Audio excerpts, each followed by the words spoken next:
Well, the Kings suck again. The Fox and the Ox era is ruined. They never should have traded Tyrese Haliburton for Domantas Sabonis, and Valentine's Day is a stupid holiday. All right, I got all that off my chest. Unfortunately, the Kings lose a very winnable game against a super short-handed but also new look Brooklyn Nets team that avoid losing their 12th straight game. Sacramento, unfortunately, might look back at a game like this when it's all said and done in their play-in race and go, man, that's a one we needed to have in order to make it. But there were some kind of little bit of positives to pull from this game. All right, not really. It mainly was a letdown for Sacramento. Some interesting and, in my opinion, bad decisions by Alvin Gentry. The Kings as a whole were way too reliant on the three-point shot. We'll talk about all this. Richaun Holmes continuing to struggle. Tyrese Haliburton broke our hearts on this Valentine's Day with a emotional piece in the Players Tribune about his reaction to being traded from the Kings. It's all on today's episode of the Locked On Kings podcast.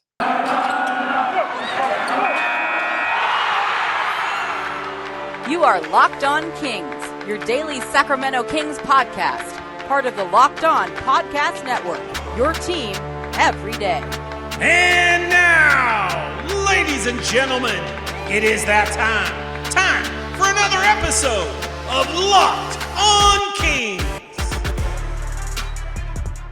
Hello and welcome into Locked On Kings, your podcast hub for Sacramento Kings coverage all regular season and all off season. If you're looking for in-depth analysis, game-by-game breakdowns, highlights, interviews with local and national experts, full coverage of your Sacramento Kings from January through December, this is the place for you, part of the Locked On Podcast Network. And today's episode is brought to you by BetOnline. BetOnline has you covered this season with more props, odds, and lines than ever before. BetOnline, where the game starts. My name is Matt George. I have the privilege of being your host here. I've been a Sacramento sports media member for the last 7 years. This is my 8th season covering the Kings for ABC 10 News and Television here in the California capital.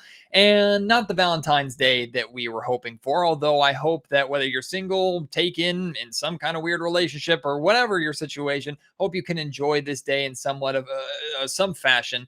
I think many of us were hoping to enjoy a Kings win on this Valentine's Day, but instead the Kings fell way too in love with a three-point shot in Brooklyn against the Nets, and they ended up getting friend zoned. This is a tough loss in the sense that this Brooklyn Nets team is really, really shorthanded right now. Kyrie can't play at home because of his vaccination status. Kevin Durant is out with injury. They just traded away James Harden. Ben Simmons isn't playing yet, although he was there. Seth Curry did play, made his debut for the Brooklyn Nets, and the Sacramento Kings might have preferred to face Kevin Durant because Seth Curry has not forgotten that the Kings rescinded a qualifying offer for him when he was in Sacramento and at the early stages of his career, when then head coach George Karl basically said that he's not much of an NBA player, or he'd have a few good years in the NBA, and that's it. Well, he seems to take that to heart every time he plays the Kings. Someone tells Seth Curry that George Karl is no longer here,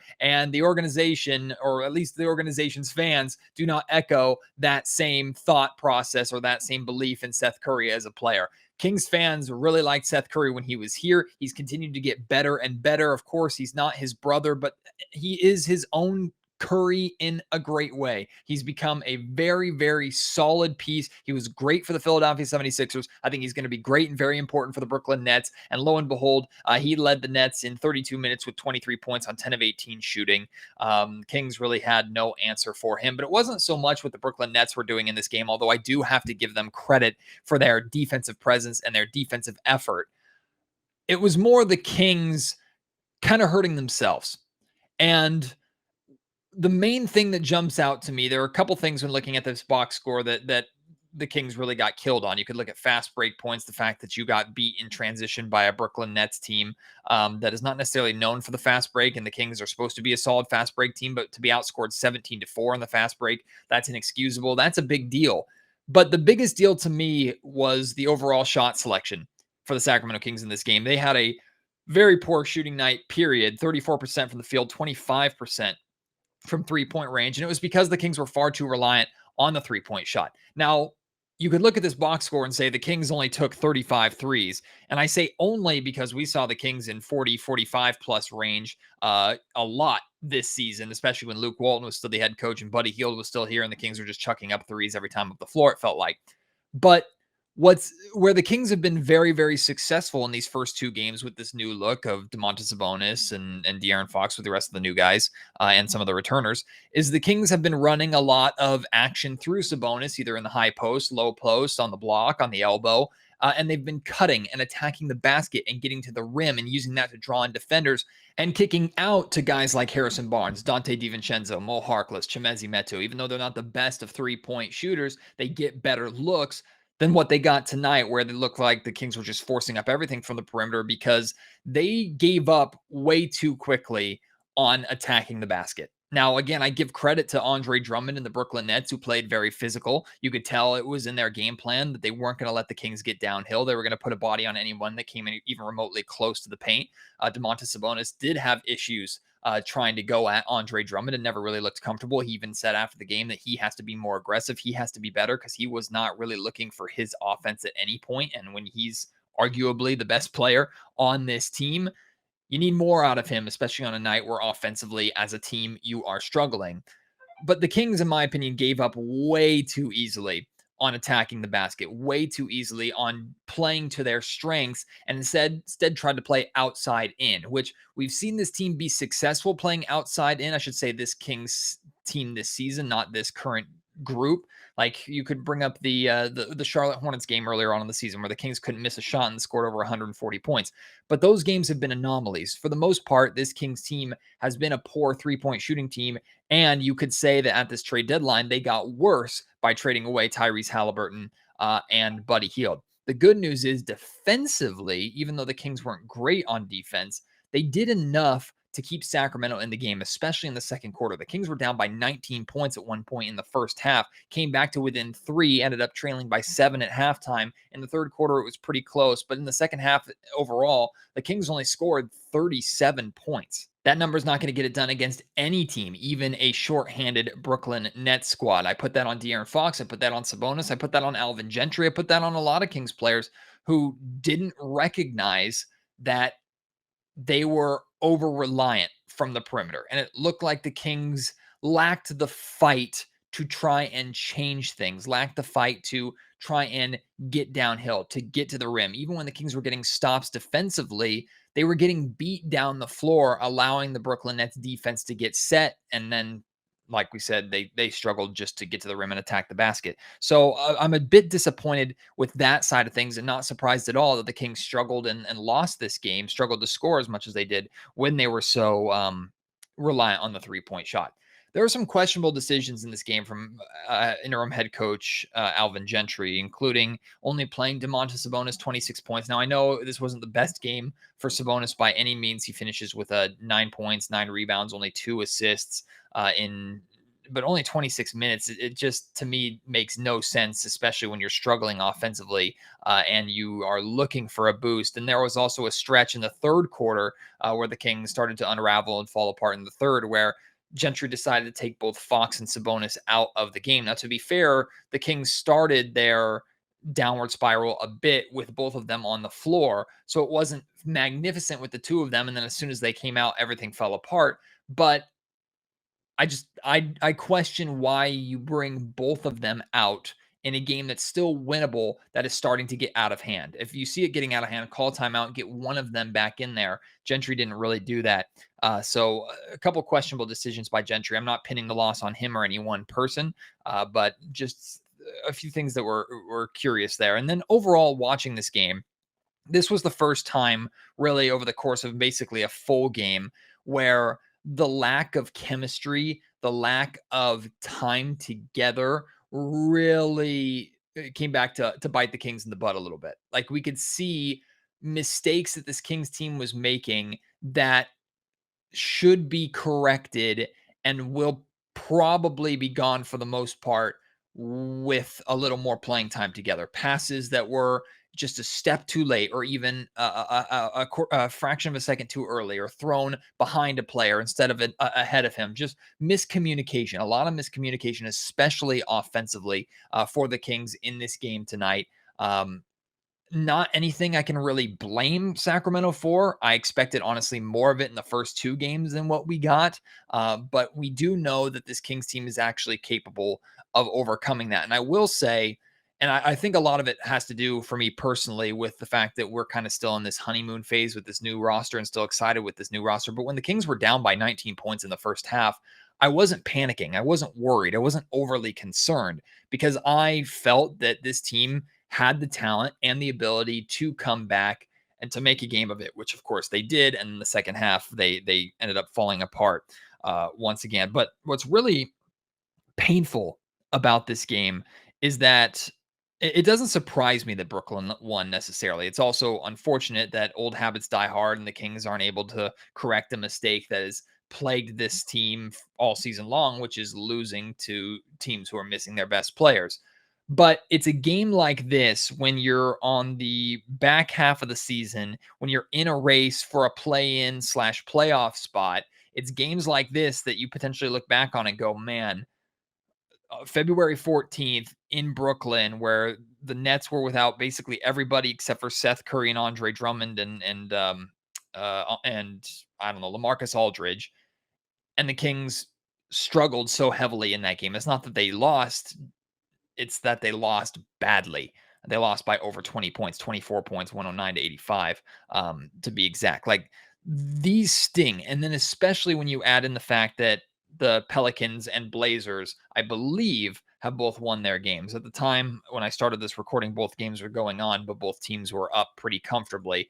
And that could end up leaving the Kings 2.5 games back of the 10th seed, which is, again, not insurmountable. There's still plenty of time left. But that, again, can be tough when you're going back and looking at things when everything's said and done. I do want to talk about Richaun Holmes, too, who played 22 minutes, had just 4 points, was minus 14, 2 of 6 from the field, did have 6 rebounds, but Richaun just doesn't look comfortable. And he hasn't looked comfortable since before these trades went down. And I understand that there's probably some frustration with Richaun about how his role has so drastically changed since this trade went down. And I'm sure he's been frustrated all season long with his inconsistency and inability to stay on the floor just because of the free guy injuries and COVID protocols and things that have hit him so hard this season. It's been a rough year for Richaun Holmes, and he's trying to battle back from that, looking to kind of find out where he fits with this new Sacramento Kings team, at least while he's still here in the short term. For me, I think it's not a simple fix for Richaun, but if I'm Richaun and if I'm the Kings trying to get Richaun comfortable and back to who he normally is, I'm simplifying things for him. I'm saying, look, you're an energy guy, you're a hustle guy, you're a guy that can help us score around the rim, you can help us rebound, you can give us some rim protection, you're athletic, you're good in the pick and roll. Play to your strengths, play the way that got you that starting spot in the first place, play what got you paid. Do what you do best. Don't try and do too much. And it looks like Richaun is just trying to do a little bit too much while trying to figure out what his role is or what his ideal fit is with this new Kings team. To me, his fit is just him being himself. So if I'm the Kings, I'm telling Richaun just to simplify things a little bit. Me personally, I'm not too concerned. I'm really not too concerned about Richaun. I think he's going to be just fine. I think with a handful of games and a handful of minutes that he'll figure out how to be effective. And I think the Kings as well could do a better job of making sure they're taking advantage of the efficiency of Richaun, especially on the offensive end of the floor. The Kings could have really used Richaun's floater and high shooting percentage around the rim tonight, especially with their lack of scoring in the paint. The Kings as a whole, points in the paint, finished with 32, which in the grand scheme of things is not nearly enough for this team. They were outscored 40 to 32 by the Nets in that category as well. So disappointing loss. I'm not heartbroken by it, not absolutely destroyed by it, not really mad at it. Just some things that obviously need to be corrected. And the Kings have one more shot before the All-Star break to correct it. However, it's going to be a very difficult game in the Chicago Bulls. I'll touch on that very, very briefly at the end of the podcast. Coming up next, though, I want to tell you a little bit about and talk to you a little bit about Tyrese Haliburton's article that he put out in the Players Tribune. It tugged at the heartstrings a little bit. It was kind of a tough read. I'll tell you a little bit about it, why you should go and read it. We'll get to that in just a second. Right now, though, I want to let you know today's episode of the Locked On Kings podcast is brought to you by BetOnline. And football might be over this season, but basketball is in full steam for both pro and college hoops. From all the latest odds, totals, players' performance props to where to next fired coach is going to land. BetOnline.net is the #1 spot for all of your sports betting needs. BetOnline remains the best spots for all your sports scores, podcasts, and news this season. And it's not just basketball either. BetOnline is your source for hockey, boxing, and UFC odds, right to Olympic coverage and information happening right now. Head to the website today or use your mobile device to learn more about the trends and the action at BetOnline, where the game starts. I don't know too many Sacramento Kings fans this season that weren't also major Tyrese Haliburton fans. And even though, for the most part, with the exception of tonight's game, things have been exciting and have been looking up for the Kings since Tyrese has been traded for Domantas Sabonis, seeing Tyrese go, knowing what he could be, knowing how great of a kid he was, how bought in to Sacramento that he was, it was tough for many of us to see Tyrese traded and to see him leave. And for me personally, it got even tougher after reading his article that he released on the Players Tribune today called Life Goes On. And basically, giving you a short synopsis of this, Tyrese basically explains that how in 30 minutes, he went from confident that he was going to be a king for a long time to traded, crying in his bathroom, and just in shock, basically. And he explains this entire process, how his agent called him and said, look, there's a possibility that you could be traded. Then a couple minutes later, calling him back saying, I think it's Indiana. Then Monty McNair calling him saying, we've traded you. Him talking to his players, him talking to his girlfriend, or I should say his teammates in Sacramento, them not believing him. Then a bunch of Kings employees and teammates coming over and hanging out with him at his house. It's an interesting read that it reminds you that these are human beings. It reminds you that while we think of trades as part of the game and you're trading one piece for another for your favorite team, these are human beings who not only have to uproot their lives and take their families to a completely different city, in Tyrese's case, on a different side of the country, in a completely different situation than what Sacramento is in. It's also, and Tyrese explains this in the article, the feelings of, they didn't want me. I wasn't good enough. I did something wrong. Or why did they choose to get rid of me in order to improve? And that hit Tyrese hard, as he explains in this article, especially because he was so bought in to what the Sacramento Kings were trying to do. I have a couple of quotes to read you here. And these are probably not going to be easy for most of you to hear when it comes to Tyrese. But basically, he says, I really, really, really was all in on Sacramento. I wasn't shy about it. I would tell people straight up, I want to be the next C-Web for this city. That was my whole mindset. I wanted to become one of those players who got drafted somewhere and built a legacy on and off the court. I wanted to become someone the people of Sacramento knew was in their corner. He says, and one thing that hurts about this trade is that I feel like I was just starting to develop some lasting connections within the community.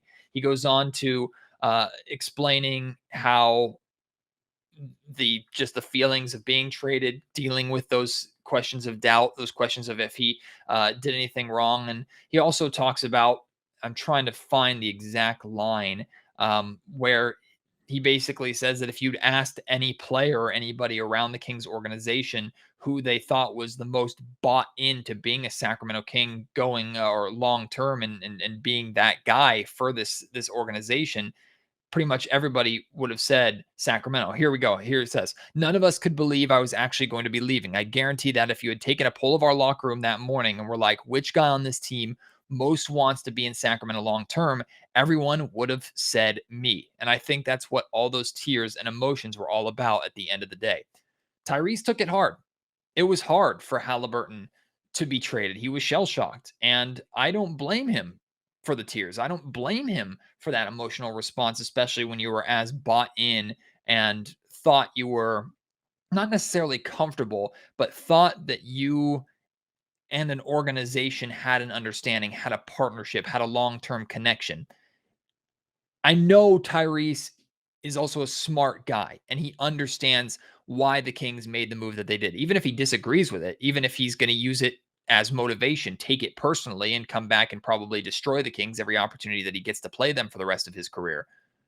I'm sure he understands that the Kings made this move to bring in an all-star to pair with Fox. And one thing that I personally would like to say is that I think it is a compliment to Tyrese, his game, and his legacy. The fact that the Kings turned in just 1.5 seasons, turned a 12th overall pick player who so many teams passed on into a two-time all-star. Like the fact that Tyrese had that much value where the Kings could trade him for a two-time all-star, that's significant. And I think he should wear that as a feather in his cap, even if he does take it personally. But it pulls at my heartstrings too to read this, to know as someone who is very in touch with this community, someone who has called Sacramento home my entire life, someone who grew up a fan of the Sacramento Kings and who understands what like homegrown basketball is, who understands what it took from this community to even keep this team here. When you have a player that wants to be a part of it, that wants to be a part of this community as much as Tyrese wanted to be a part of it. And he didn't just say it with words, he did it with actions. He was supporting local businesses. He was out at high school football games. Tyrese was a part of this Kings community and he wore it on his sleeve from the very beginning. To say goodbye to that, to trade that away willingly, I know that's a tough pill to swallow. But at the same time, too, as much as we love guys like this, and Kings fans have gotten attached to a handful of players over the last 15 years that this team hasn't made the playoffs, what do we want more than anything else? We want winning. We want this team to be better. And maybe this isn't the best thing to say on a night where the Kings just got their ass kicked by the Brooklyn Nets, but this team has gotten better. This team has a better chance of winning. And in the end, if the Kings do make the playoffs and turn this Fox and Sabonis pairing with maybe a couple other pieces into a championship contender one day, we'll be able to look back and say it's because of Tyrese Haliburton that this was possible. Now, of course, that's the best case scenario. Worst case scenario is it absolutely fails and Tyrese goes on to shine in Indiana, and that's something we have to live with for the rest of our Kings fandom. But add that to the list of other things that we have to live with, that we have lived with, whether it's from 2002, from before the 1990s, from taking Marvin Bagley over Luka Doncic. There's a long list of stuff that Kings fans have to deal with. Adding Tyrese to that list would be painful, but it wouldn't be anything new. The Kings winning, making the playoffs, and finally bringing a championship to Sacramento, which I understand is way, way at this point out of the realm of possibility. I'm not saying that suddenly with Domantas Sabonis here that this Kings team has championship aspirations, or they always have aspirations, has championship possibility or probability. But you need to sacrifice good players sometimes. You need to sacrifice good people. You need to sacrifice people who want to be here in order to make the moves necessary to win. Mitch Richmond was also a fan favorite. His jersey is hung up and retired inside the Golden One Center. It took Mitch Richmond being traded for the Kings to get Chris Webber and for that entire golden era really to begin. It took Jason Williams being traded for the Kings to get Mike Bibby, who turned into the perfect point guard for that group. It took the Kings taking a guy named Peja Stojakovic, who nobody knew about in the draft, who turned into Peja freaking Stojakovic, whose jersey is also retired in Sacramento, for the Kings to be as good as they were. It may not be the best and feel the best short term, but long term, hopefully, in this case, finally, things work out for this Kings group. All right. Getting sappy here on Valentine's Day. Some of us have broken hearts with this Tyrese Haliburton thing on Valentine's Day, but maybe it'll make you feel a little bit better, or maybe it'll break your heart even more when I tell you about Marvin Bagley's debut with the Detroit Pistons. It shouldn't shatter your heart too bad. He was just fine, but I'll tell you about his numbers. Plus, I'll talk a little bit about the Kings' next game against the Chicago Bulls before the All-Star break. That's all coming up after I tell you about Built Bar protein bars that taste like candy bars. Built Bars covered in 100% chocolate. I've told you about them a million times. If you are someone who is looking to replace those candy bars that you love so much with something that is healthier, looking for a snack to get you through the day, something after a gym workout, something during a golf round, like what I do all the time, something to help you lose weight, something to help you put on muscle, get you the daily protein that you need. Built Bar checks all those boxes and then some. And it comes in a variety of fantastic flavors. My favorite is mint brownie. There's fruity flavors, there's hearty flavors, there's super chocolatey flavors. There are flavors out there for anybody and everybody. And if you want to try Built Bars, if you haven't tried a Built Bar yet, the thing I recommend doing is going on to built.com and ordering a mixed box. They'll send you a bunch of different bars, different flavors for you to try. You can find out which ones you like, which ones you don't like, which ones are your favorite. And then when you go back to built.com and order your second box, and I'm pretty confident that you're going to want to order another box, you can then pick the flavors that you want, and they'll send you a custom bar filled with all of your favorite one type of bars if you want, a couple different bars. My wife and I typically order about 3 or 4 different bars, 2 that are my favorite, 2 that are her favorite. And whatever you're ordering on built.com, you can try all their different products there. Make sure you're using our protein, or rather our promo code to get a protein bar. And that promo code is locked15. You can use locked15 to get 15% off. And again, just to give you an idea of these bars, most of them have 130 calories, 4 grams of sugar, 4 net carbs, and 17 grams of protein. These bars are great for you. They're delicious. They're healthy. Give them a try. And again, save some money when you're buying Built bars on built.com with promo code LOCKED15. Marvin Bagley made his debut for the Detroit Pistons tonight. And the reason why I bring it up, will be on watch a little bit with what Tyrese does, with what Buddy Hield does, with what Marvin Bagley does for the rest of the season. But I'm especially interested in what Marvin Bagley does because, as many of you know who have listened to me over the years, I'm a fan of Marvin's. And I wish him the absolute best. I'm hoping that this fresh start in Detroit can be exactly what he needs. Now, I'm also aware that if Marvin becomes successful, that's just another thing that Kings fans have to deal with. But like we talked about in the last segment with Tyrese, add it to the list, right? I'm rooting for Marvin to turn his career into something more with his time with the Detroit Pistons. And he got it started with a relatively decent performance. Again, he's playing on a bad team in the Detroit Pistons. But like I talked about on my last podcast with Kuka Hill of Locked On Pistons, I think he's one of those guys that you should just throw out there, give him a ton of minutes, let Dwayne Casey just kind of give Bagley the reins, let him do his thing alongside Sadiq Bey and Jeremy Grant and Cade Cunningham, and kind of just see what you got. Now, Marvin played 21 minutes in his debut, finished with 10 points and 8 rebounds, so nearly a double-double. Those numbers, of course, could go up. He could easily get those numbers without trying too hard. I didn't obviously watch the game, so I couldn't give you more analysis beyond what the box score says. And looking at a couple of highlights, he looked like the Marvin Bagley that we've seen over the last couple of years, just trying to get comfortable, finding his way. But I'll continue to provide updates for what Marvin and Tyrese and Buddy and former Kings do for the remainder of the season, unless you don't want to hear about them. If you say they're gone, they're not Kings anymore, I don't want to hear it, then let me know of that. And you can let me know what you think of the show. You let me know what you think of the Kings' loss to the Brooklyn Nets, about this trade overall. Have your opinions changed a little bit after tonight's loss? Your thoughts on Tyrese Haliburton's article in the Players Tribune. You can send all of your thoughts to me at Matt George Sack on Twitter. Email me, mattgeorgesports@gmail.com, or leave your thoughts down in the YouTube comment section down below if you're watching here on YouTube. And speaking of YouTube, thank you so much. The growth on YouTube has been insane. We're over 2,000 subscribers, and that's crazy. The views on recent pods have been just through the roof with the trade deadline last week. The best week by far in the history of the Locked On Kings podcast, and I'm so thankful for that.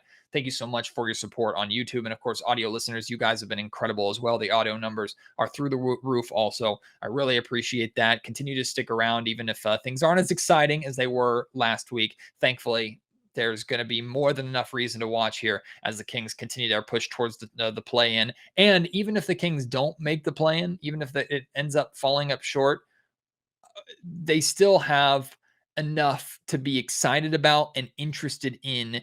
Definitely some decisions to be made to this offseason going into next year, where there will be high expectations for this team and this core. Absolutely no doubt about it. That's something that we're going to talk a lot about during this upcoming offseason when we get to it here on Locked On Kings. But regardless, I hope you'll continue to stick around. You can join me for Wednesday night after the Kings take on the Chicago Bulls, and that's going to be a tough game. The Bulls are one of my favorite, if not my favorite team to watch this season, maybe other than the Memphis Grizzlies. They've been very, very fun. DeMar DeRozan is playing out of his mind right now. I really like that Chicago Bulls team. That's going to be a tough game for the Kings that, quite honestly, I fully expect the Kings to lose. The one thing that I ask, the one thing that I can't accept is if the Kings play like they're already on vacation, like it's a getaway game, right? Because right after that game, the Kings will go on the All-Star break, and they don't play again until I think the following Thursday against the Denver Nuggets, if I'm not mistaken. Like the 24th, I think, is their next game after that. So they'll have some time off, and I know those players, some of these Kings players use that time off to spend time with their families, to rest, to recoup, to get healthy. Some go right back to Sacramento or go home and start working on their game still and try and stay in shape. Some go and enjoy the All-Star festivities, although Davion Mitchell, as far as I know, is the only King involved in any kind of All-Star stuff, playing in the Rising Stars game. I just don't want to see this Kings team look like they're obviously ready for vacation and they're not too interested in the game.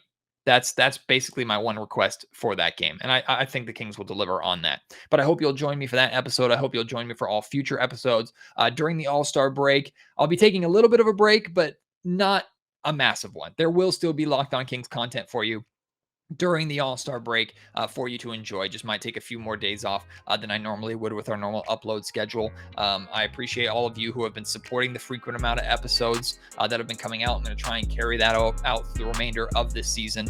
And again, just thank you so much for your support. Thanks for leaving reviews of the podcast. If you haven't already, please do that on Apple Podcasts or iTunes, or you can do it on Spotify now. If you're on YouTube, please hit the subscribe button, the notification bell, leave comments, join that community there. I'm so thankful for all of it. And I hope that it continues for the rest of the season and beyond into future seasons here on Locked On Kings. Thank you so much for your time. I can't wait to have you join me on the next episode. Until then, my name is Matt George. You have been listening to Locked On Kings, part of the Locked On Podcast Network.